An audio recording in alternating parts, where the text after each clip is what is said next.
Are you shitting me?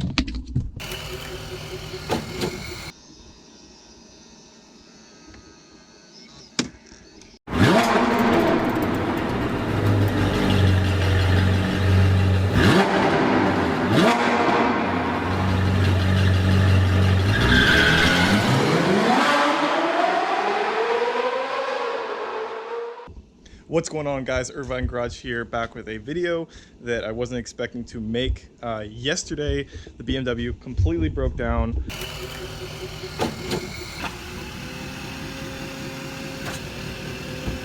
Oh, that's wild. You see what it did? Yeah, it goes under it. That's cool. You ever seen Operation Repo? That shit's fake. Same with what was that? Lizard lip towing? Yeah, that's hilarious though.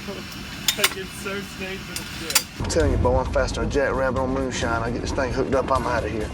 Yeah, that was all drama. We were stranded. It was literally going to be a video about titling the car, getting it ready. I think the last thing I was going to do is possibly fix the crack in the windshield and obviously do the rims, and then I was just going to put it up for sale because the car really needed nothing else except for maybe checking on the brakes. So the funny thing is about the way these keys work is before, I think it was 2010, they made them after with a battery, which you'd figure they'd do that beforehand, but the way it works is there's a battery, internal battery inside the key, and when the key is inside the car, it charges. Now you'll notice you're not hearing any BMW chimes, nothing. I mean, I do have the battery out right now, but even when it was just connected, nothing was happening. I've been trying to work on this battery for probably the last hour and a half.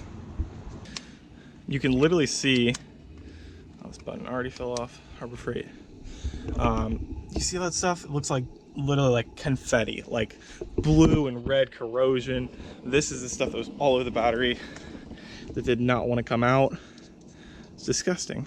Look at this.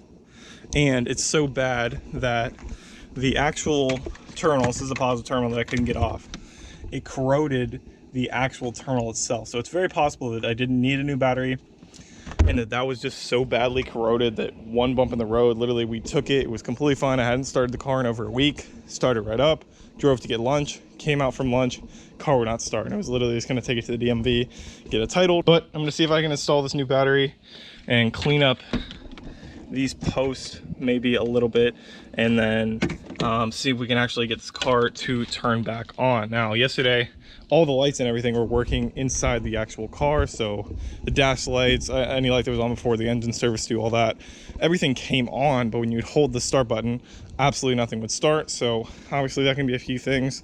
That could be starter, that could be anything, but just seeing the condition of the battery, I'm gonna assume it's battery. So let's see if we can get this installed.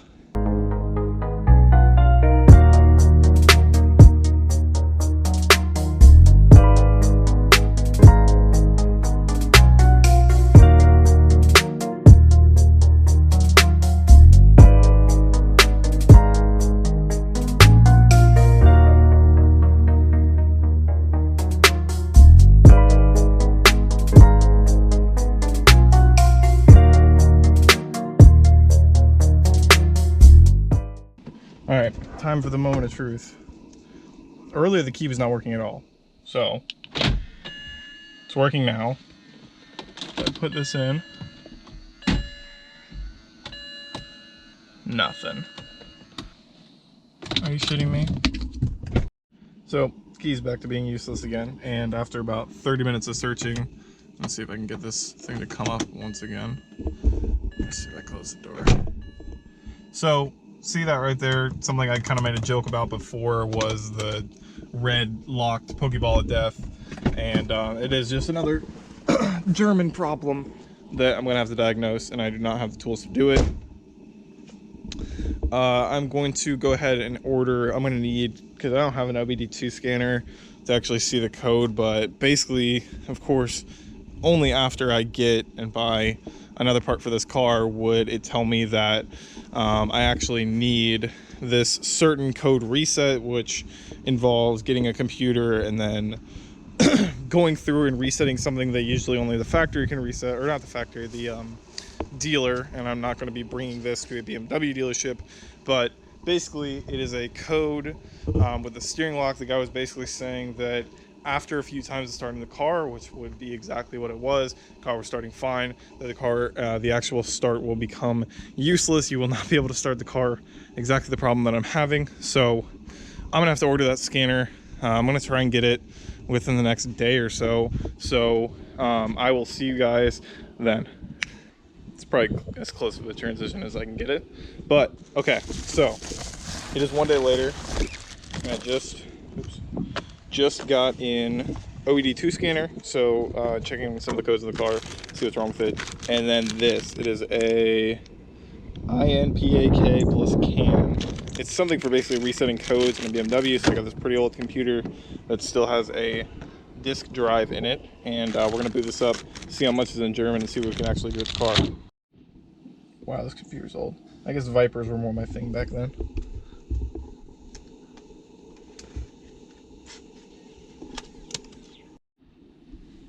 Currently have no idea what I'm doing.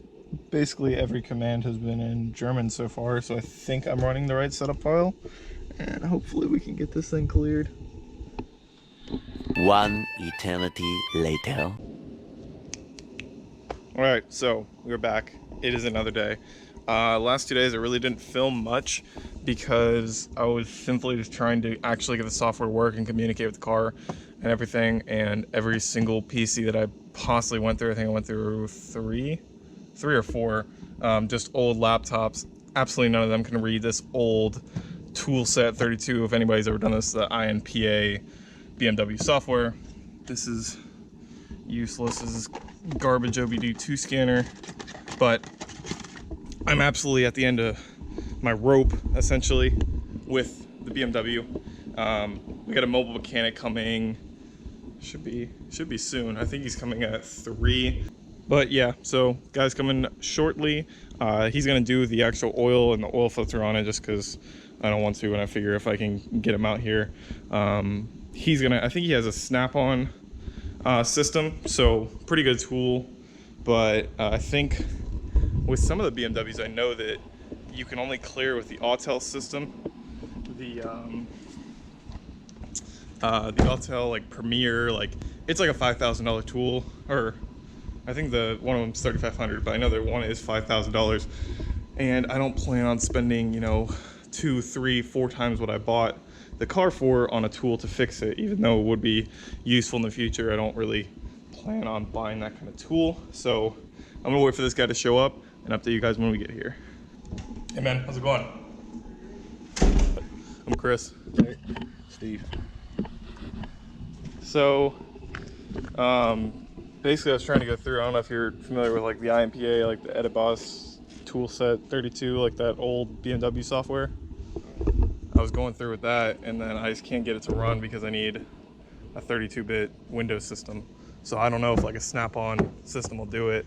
I was about to get an Autel, but I was like, I don't know if it's actually worth it. But it's just the steering wheel lock, so the car won't start at all. Like it went out and died, and it's the counter. So if you reach that threshold, it'll lock the car, and if you reset it, it'll only come back unless you rebuild the column. So, I mean, So what, it just needs like a code cleared or The thing with me is that I am smart, and I'm self-smarted basically by myself, basically from nature and smoke and drugs and doing different things. I've self-learned myself.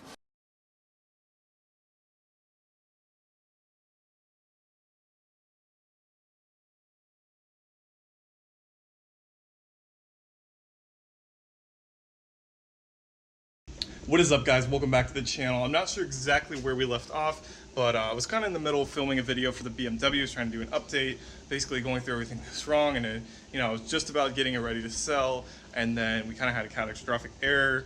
I had to tow the car. We were literally driving to the DMV to go get it registered, and I had to tow the car back to the house. Car's been completely dead, and I haven't been able to solve it for the last, I want to say, week. So we're finally getting it towed today. Just talked to a Beamer shop, and we're going to see if it's either going to be a $60 repair or a $700 steering column rebuild, which I'll end up probably doing myself and just buying the parts. So probably be $200 or $300, but we're about to take off. I just want to do this little meeting because I'm not sure exactly where I left off filming last, so I'll see you guys in a sec.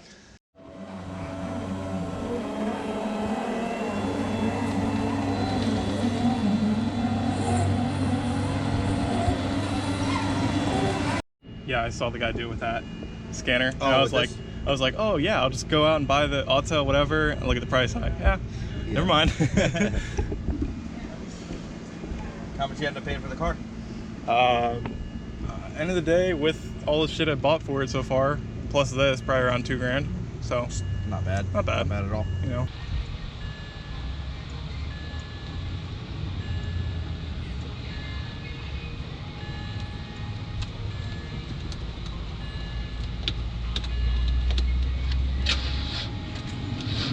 Dead battery.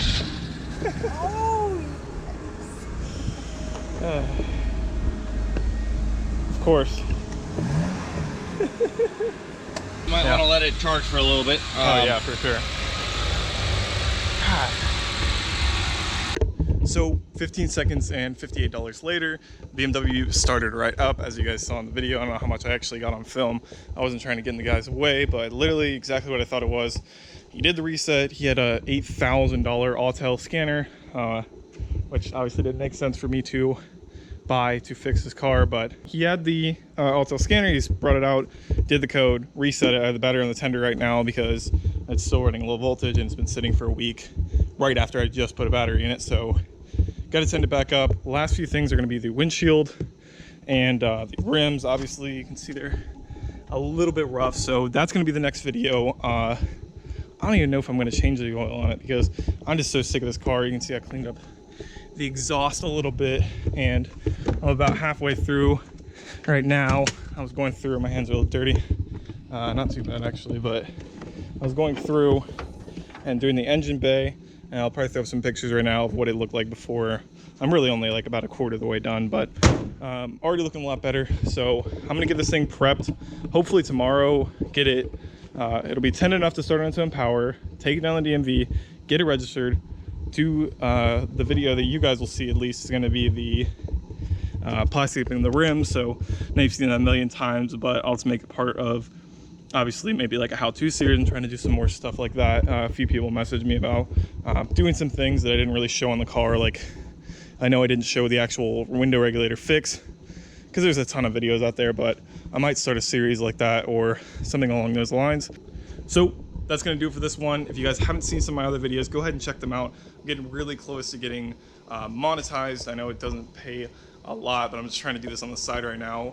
And obviously if I'm getting paid somewhat versus nothing, it gives me a little more incentive to make videos and stuff. So make sure you guys check out some of my other videos. Make sure you follow me on Instagram for some updates, like when I'm going to be posting videos and stuff. That's Irvine Garage on Instagram. Same thing as my YouTube handle. So go ahead and check that out. I'm definitely going to be doing a giveaway soon, whether that's going to be cash or a mod or something. Honestly, whatever you guys like. So if you comment something down below that you would like to see given away, and I'll try and do something along those lines. But that's it for this one. We'll see you guys in the next video. Thank you for watching. Peace.